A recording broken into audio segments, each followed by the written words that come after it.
I thought I'd say a few things from the wildlife perspective, because we refer to the open downs and how valuable they are. So I thought I'd just kind of put a little bit of colour in that if I could.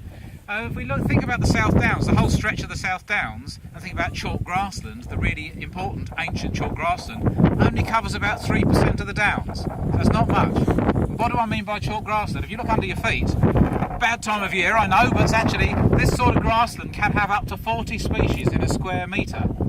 If you compare that with an agricultural crop, of course, they have 1 or 2 in the whole field. Up to 40 species of flowering plant in 1 square metre. It's one of our richest habitats at that scale.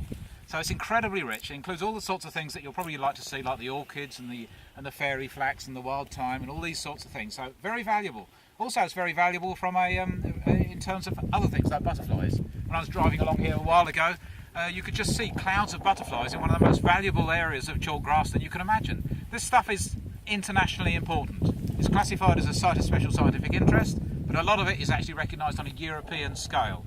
If you remember that old thing, Europe. Anyway. What I thought I'd say here, though, is, okay, so what's the relevance to today?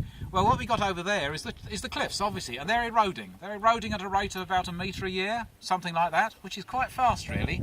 So this grassland, which is between here and the road, is an ever-narrowing strip. So what's going to happen in the future?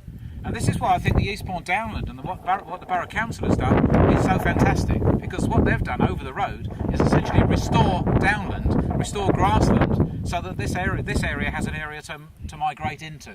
Things do move and change with time if you give them space and the ability to do so. But that's why this is such a good project that has been done, to restore the grassland on the other side of the road and allow it to move inland. That's a fantastic contribution. So it means that in the fullness of time, maybe we won't lose this grassland, maybe it won't just disappear into the sea with erosion.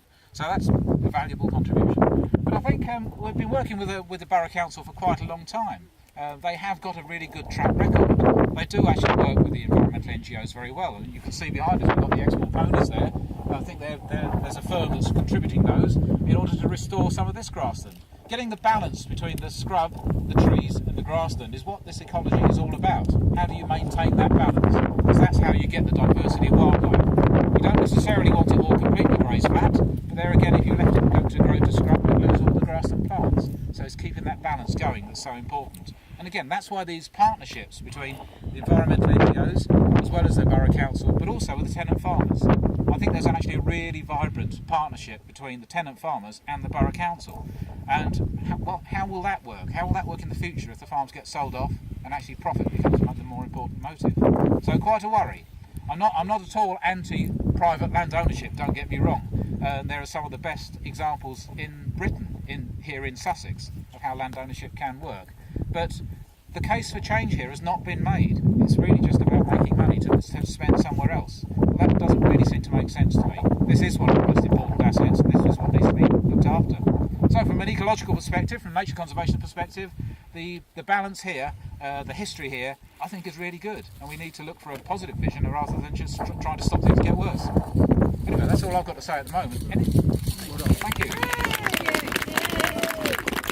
I'm also aware there are people in the audience who know a great deal more about this area of chalk grass than I do, but it's all good stuff, isn't it?